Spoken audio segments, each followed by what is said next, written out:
Happy Wednesday, everybody.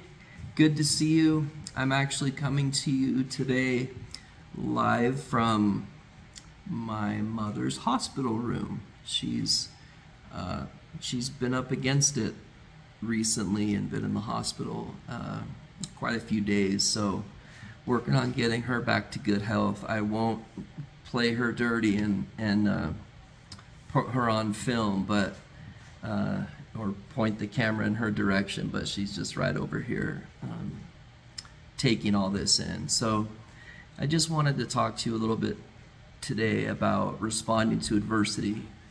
We all have adversity. No one's exempt from life happening. And I can't necessarily give you any advice that will stop life from happening, but I know firsthand how crappy life can get. Life's been pretty crappy for me this week, as a matter of fact. I've especially, the past like 3 or 4 days, I was just kind of in this slump. I was pretty stressed, trying to help my mom and making sure that she's got everything that she needs, and had a business dealing that didn't work out the way that I was confident that it should have. So, I threw a little bit of a pity party, and I've broken out of that slump now. But I want to pass on what I've learned about it, because I was pretty down. I was pretty depressed, and you've heard me say where focus goes, energy flows. So I was getting down on myself, and that was just attracting more and more negativity and more shame, and you could have done this different or that different. So life's going to happen to us, but life is about how we respond to adversity. And it goes above having good character. It goes to being a fighter and not letting adversity get the best of you. Once we're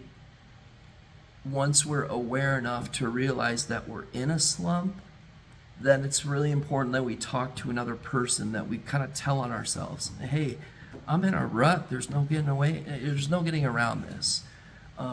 What am I missing? What do you see that maybe I don't?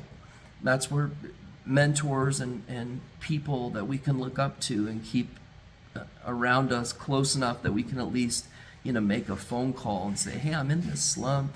I'm just kind of at a low point. Just wanted to talk to you a little bit. The power that comes from that is really, it produces a lot of confidence. It produces a lot of inner peace when we tell on ourselves, because by the time we do that, we're well on our way to feeling better. We tell on ourselves, which holds us accountable, and then we're able to quickly, get ourselves out of that hole, to stop digging the hole even further, and to snap out of it, to give ourselves credit for how far we've come, but to also focus on gratitude for the things that we have, rather than getting down on the things that we don't.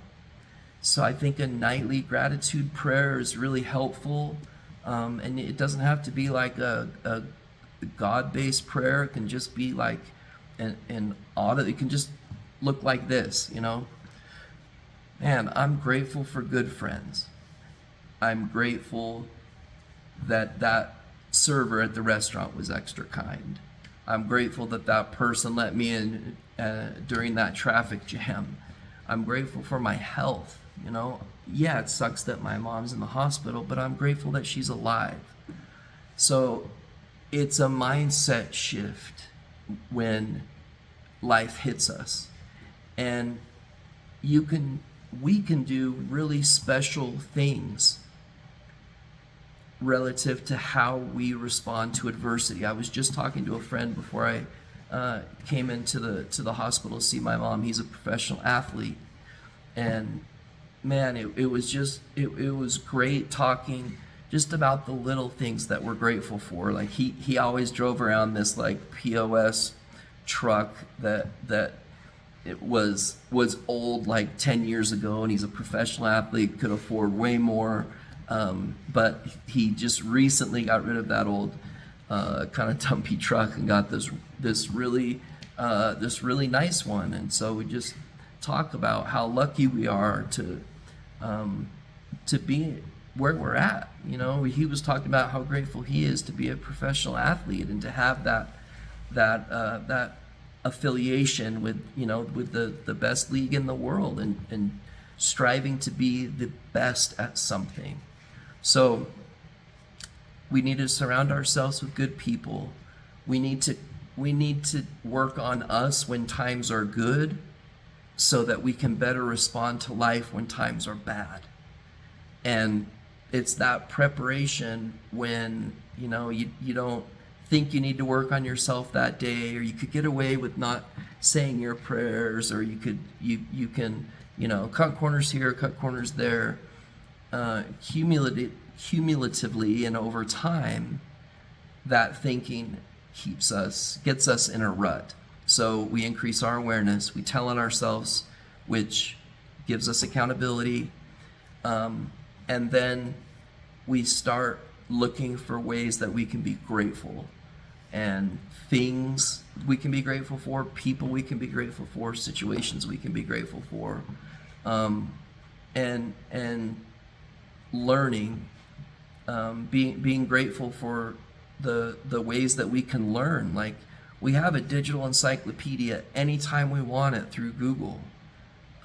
There's really, you know, there's not much of an excuse for us not knowing something well that we want to learn. You know, we can learn anything that we want if we have the right mindset and we have the patience. So when life gets hard, when adversity hits, I hope that you'll think about this message and you'll remember, you know, this crazy Cort guy talking from his mother's hospital room. And anyway, so I don't know if you'll be able to hear if she says hi, but you know, I'm big about visitors on this in this message, whether it's my daughter or friend or whoever. So anyway, I hope that you have a great week. I hope that in some way I've added a little bit of light and love to your life and to your world. And I look forward to seeing you do great things in the future. And if you're in a rut, get out of it. Get out of it. Tell on yourself, and let's improve together. Let's create change together. Have a great week, everybody. See ya. Bye-bye.